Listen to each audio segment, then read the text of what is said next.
नमस्कार विद्यार्थी मित्रांनो, जोशना पवार या यूट्यूब चॅनलमध्ये आपल्या सर्वांचे मनापासून स्वागत आहे।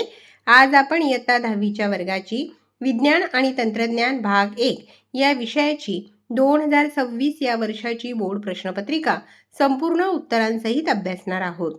हा पेपर 11 मार्च 2026 रोजी झालेला आहे। एकूण 40 गुणांचा पेपर आहे आणि वेळ हा 2 तासाचा देण्यात आलेला आहे। तुम्हाला जर 10वीच्या वर्गाच्या 2022 ते 2026 पर्यंतच्या इतर विषयांच्या प्रश्नपत्रिका अभ्यासायच्या असतील तर आपल्या डिस्क्रिप्शन बॉक्समध्ये इयत्ता 10वी प्रश्नपत्रिका प्लेलिस्ट देण्यात आलेली आहे। ती प्लेलिस्ट पहा आणि इतर विषयांच्या प्रश्नपत्रिकेचा देखील सराव करा। या ठिकाणी काही सूचना दिलेल्या आहेत, त्या सूचना व्यवस्थित वाचायच्या आहेत। प्रश्न पहिला अ, दिलेल्या पर्यायांपैकी योग्य पर्याय क्रमांक लिहा। 5 गुणांसाठी आहे। पहिले विधान, वस्तूचा पृथ्वीवरील मुक्तिवेग, त्याचा क पर्याय बरोबर आहे।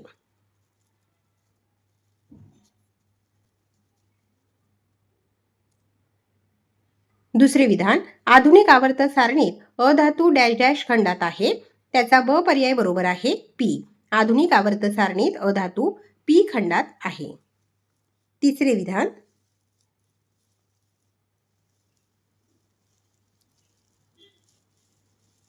त्याचा ड पर्याय बरोबर आहे 1000 जूल। चौथे विधान, हिऱ्याचा अपवर्तनांक डॅश डॅश आहे, त्याचा अ पर्याय बरोबर आहे 2.42। हिऱ्याचा अपवर्तनांक 2.42 आहे। योग्य पर्यायाचे तुम्हाला वर्णाक्षर लिहायचे आहे।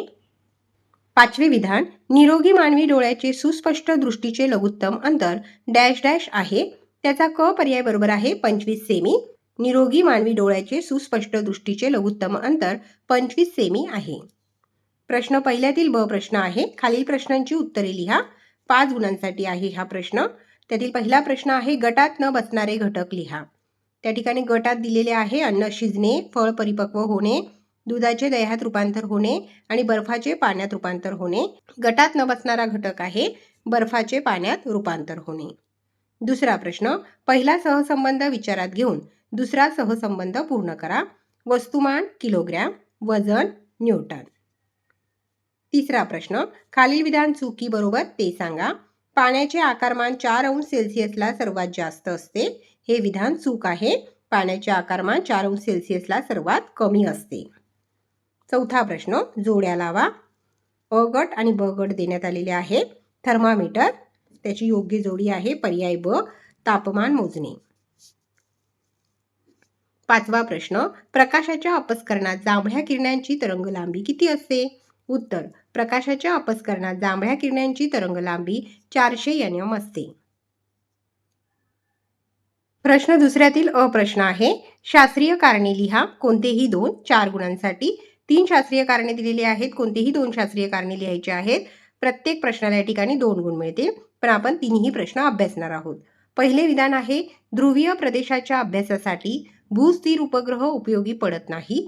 त्या ठिकाणी उत्तर देण्यात आलेले आहे, भूस्थिर उपग्रहांची भ्रमणकक्षा ही विषुववृत्ताच्या प्रतलात असते। पृथ्वीची दैनिक परिवलन गती आणि उपग्रहांची भ्रमण गती यांची दिशा एकच असते। तसेच उपग्रहांच्या भ्रमण गतीचा आवर्तकाल हा पृथ्वीच्या दैनिक परिवलन गतीच्या आवर्तकाला एवढा असतो, त्यामुळे त्यांची समोरासमोरी सापेक्ष स्थितीही स्थिर राहते। हे उपग्रह कधीही ध्रुवीय प्रदेशावरून जात नाहीत, तर विषुववृत्तावरील एकाच ठिकाणासमोर स्थिर राहतात। त्यामुळे भूस्थिर उपग्रह हे ध्रुवीय प्रदेशांच्या अभ्यासासाठी उपयुक्त ठरत नाहीत। दुसरे विधान, वनस्पतीजन्य तेलापासून वनस्पती तूप बनविताना निकेल हा उत्प्रेरक वापरतात। उत्तर, कारण वनस्पती तेलाच्या रेणूंमध्ये लांब व असंपृक्त कार्बन शृंखला असतात। कार्बन कार्बन बहुबंध हा क्रियात्मक गट असलेली असंपृक्त संयुगे समावेशन अभिक्रिया देतात व तयार होणारे उत्पादित हे संपृक्त संयुग असते। वनस्पती तेलांचे निकेल उत्प्रेरक वापरून हायड्रोजनीभवन करतात। हायड्रोजनीभवनामुळे समावेशन अभिक्रिया होते व त्याचे रूपांतर संपृक्त शृंखलेमध्ये होते, त्यामुळे वनस्पती तूप तयार होते। तिसरे विधान, घनामध्ये वरून खाली जाताना अणुत्रिज्या वाढत जाते। उत्तर, अणूच्या त्रिज्येवरून अणूचा आकार ठरवला जातो। गणात वरून खाली जाताना नव्या कवचाची भर पडून अणुकेंद्रक व संयुजा इलेक्ट्रॉन यांच्यातील अंतर वाढते, त्यामुळे परिणामी केंद्रकीय प्रभार कमी होऊन संयुजा इलेक्ट्रॉनवरील आकर्षण बल कमी होते, म्हणून गणामध्ये वरून खाली जाताना अणुत्रिज्या वाढत जाते व आकारमानही वाढते.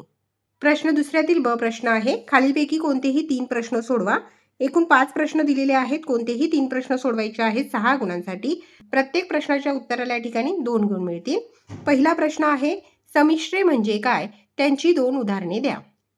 या प्रश्नाचे उत्तर पाहू. या ठिकाणी संमिश्र म्हणजे 2 किंवा अधिक धातू किंवा एक धातू आणि एक अधातू यांचे ठराविक प्रमाणात मिसळून तयार होणाऱ्या एकजिन्सी मिश्रणास संमिश्र म्हणतात. आणि पहा या ठिकाणी उदाहरण देण्यात आलेले आहे. दुसरा प्रश्न आहे, फरक स्पष्ट करा. ऑक्सिडीकरण आणि क्षपन. फरक स्पष्ट करायचा आहे. या ठिकाणी ऑक्सिडीकरण आणि क्षपन फरक स्पष्ट करण्यात आलेला आहे. ज्या रासायनिक अभिक्रियेत अभिक्रियाकारक ऑक्सिजन स्वीकारतो त्याला ऑक्सिडीकरण म्हणतात. ऑक्सिडीकरण अभिक्रियेत हायड्रोजन निघून जातो. या अभिक्रियेत धातू किंवा आयन इलेक्ट्रॉन गमावतात.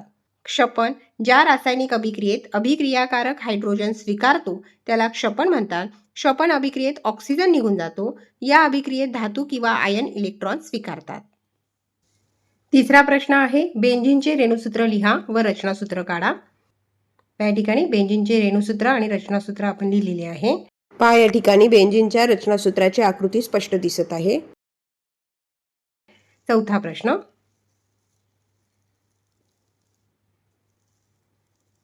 त्याचे आन्सर येते, दिवा हा 10 तास चालू ठेवला तर 1 युनिट वीज खर्च होईल. पाचवा प्रश्न, इंद्रधनुष्य हे प्रकाशाचे अपस्करण, अपवर्तन आणि आंतरिक परावर्तन या तीनही नैसर्गिक घटनांचे एकत्रीकरण आहे. हे विधान स्पष्ट करा.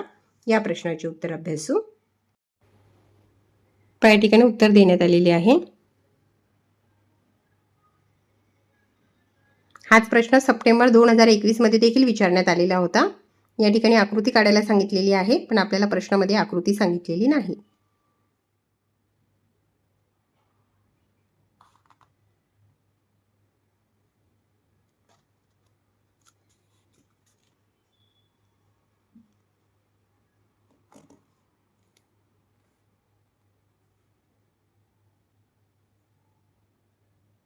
प्रश्न तिसरा, खालीलपैकी कोणतेही 5 प्रश्न सोडवा.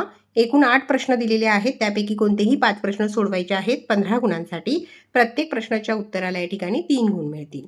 प्रश्न पहिला, पृथ्वीचे वस्तुमान तिचे आहे त्या वस्तुमानापेक्षा 4 पट असते तर 35,780 किमी उंच कक्षेत फिरणाऱ्या उपग्रहाला पृथ्वीभोवती एक प्रदक्षिणा करण्यास किती कालावधी लागला असता? या प्रश्नाचे उत्तर अभ्यासू. या ठिकाणी उत्तर देण्यात आलेले आहे.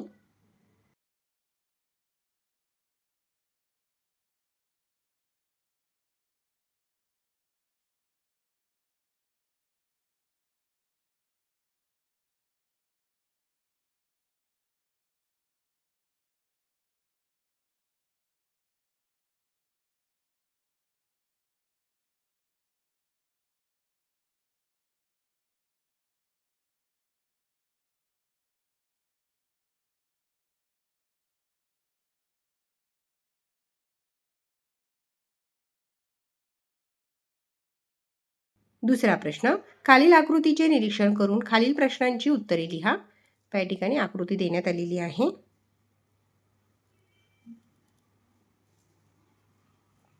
आणि आकृतीवर आधारित पहिला प्रश्न आहे, मोठ्या परीक्षा नळीत फसफसून येणारा वायू कोणता आहे? Carbon dioxide. ब प्रश्न, चुन्याच्या निवळीच्या रंगात काय बदल होतो? उत्तर, चुन्याची निवळी दुधी म्हणजेच पांढरी होते. आणि क प्रश्न आहे, संबंधित रासायनिक समीकरण लिहा.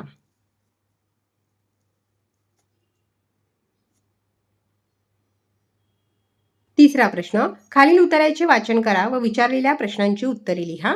या ठिकाणी उतारा देण्यात आलेला आहे. उतारा मी वाचत नाही, त्यामुळे आपला व्हिडिओ जास्त मोठा होईल. व्हिडिओ थांबून तुम्ही उतारा वाचायचा आहे.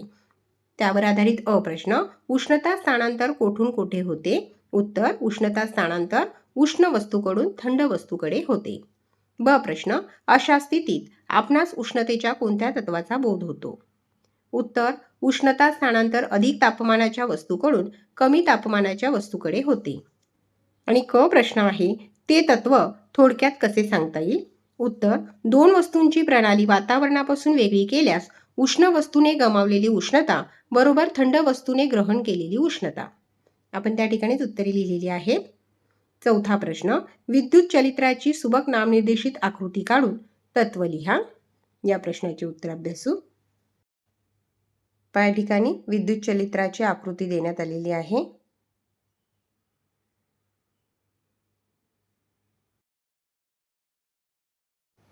आणि पुढे आहे विद्युत चलित्राचे तत्व.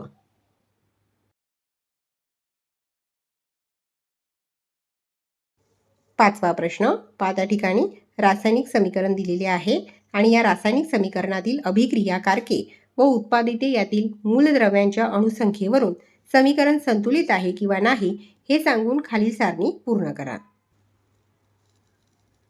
या ठिकाणी अभिक्रियाकारके डावी बाजू अणुसंख्या आणि उत्पादिते उजवी बाजू अणुसंख्या देण्यात आलेली आहे. अशा पद्धतीने तक्ता पूर्ण करायचा आहे आणि उत्तर लिहायचे आहे. हे समीकरण संतुलित नाही कारण दिलेल्या माहितीनुसार ऑक्सिजन आणि हायड्रोजनच्या अणूंची संख्या दोन्ही बाजूंना समान नाही. सहावा प्रश्न, दिलेल्या वर्णनावरून मूलद्रव्यांची नावे लिहा. दुसऱ्या व तिसऱ्या आवर्तांमधील धातू सदृश्य बोरॉन, सिलिकॉन. ब प्रश्न, तिसऱ्या आवर्तामधील अधातू फॉस्फरस, सल्फर, क्लोरीन, अर्गॉन. क प्रश्न, संयोजन 4 असलेली दोन मूलद्रव्ये कार्बन, सिलिकॉन. प्रश्न क्रमांक 7, खालील तक्त्यातील तीनही स्तंभातील नोंदींमधील संबंध लक्षात घेऊन त्याप्रमाणे तक्ता परत लिहा.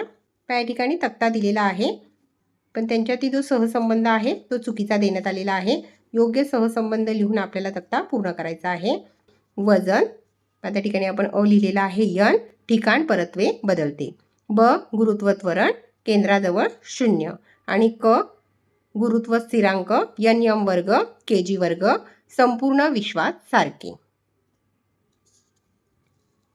पुढे आहे 8वा प्रश्न, मृगजळ म्हणजे काय, कोणत्या परिस्थितीत मृगजळ दिसते, तसेच अशाच प्रकारचे एक उदाहरण लिहा. या प्रश्नाचे उत्तर अभ्यासू. या ठिकाणी उत्तर देण्यात आलेले आहे.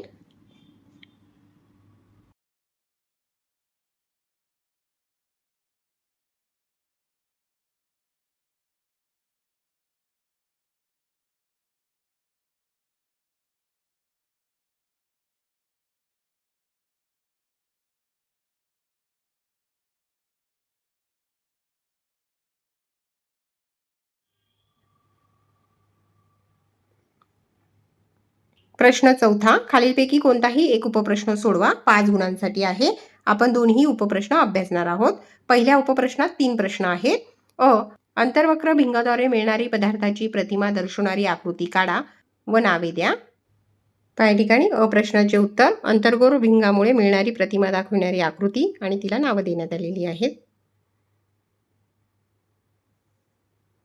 ब प्रश्न, अंतर्वक्र भिंगाद्वारे मिळणाऱ्या प्रतिमेचे स्वरूप लिहा. या ठिकाणी अंतर्गोल भिंगामुळे मिळणाऱ्या प्रतिमेचे स्वरूप देण्यात आलेले आहे. आणि क प्रश्न आहे, एका अंतर्वक्र भिंगाचे नाभीय अंतर 25 सेमी आहे, त्यावरून भिंगाची शक्ती काढा. या ठिकाणी आपण शॉर्टकटमध्ये उत्तर दिलेलं आहे. आपण पूर्ण उत्तर पाहू. आणि उत्तर आलेले आहे, त्या अंतर्वक्र भिंगाची शक्ती ऋण 4.0 डायोप्टर आहे. जो दुसरा उपप्रश्न आहे त्यामध्ये देखील 3 प्रश्न विचारण्यात आलेले आहे. प्रश्न ॲल्युमिनियमच्या निष्कर्षणातील मुख्य पायऱ्या स्पष्ट करा. बघा, प्रश्नाचे उत्तर, ॲल्युमिनियम निष्कर्षणाच्या पायऱ्या आहेत. धातुकाचे संहतीकरण, यात बॉक्साईडचे ॲल्युमिनामध्ये रूपांतर केले जाते. आणि दुसरे आहे शुद्ध ॲल्युमिनाचे विद्युत अपघटनी शपन. ब प्रश्न, ॲल्युमिनाचा विलयबिंदू किती आहे, तो कमी करण्यासाठी काय करतात. उत्तर, ॲल्युमिनाचा विलयबिंदू 2000 अंश सेल्सिअसपेक्षा जास्त असतो. विलयबिंदू कमी करण्यासाठी, विद्युत अपघटन प्रक्रिया सुलभ करण्यासाठी त्यामध्ये क्रायोलाइट आणि फ्ल्युओरस्पार मिसळली जातात. यामध्ये मिश्रणाचा विलयबिंदू कमी होऊन तो सुमारे 950 अंश सेल्सिअसपर्यंत खाली येतो. क प्रश्न, ॲल्युमिनाचे विद्युत अपघटन होताना धनाग्रे वेळोवेळी का बदलावी लागतात. या ठिकाणी उत्तर देण्यात आलेले आहे.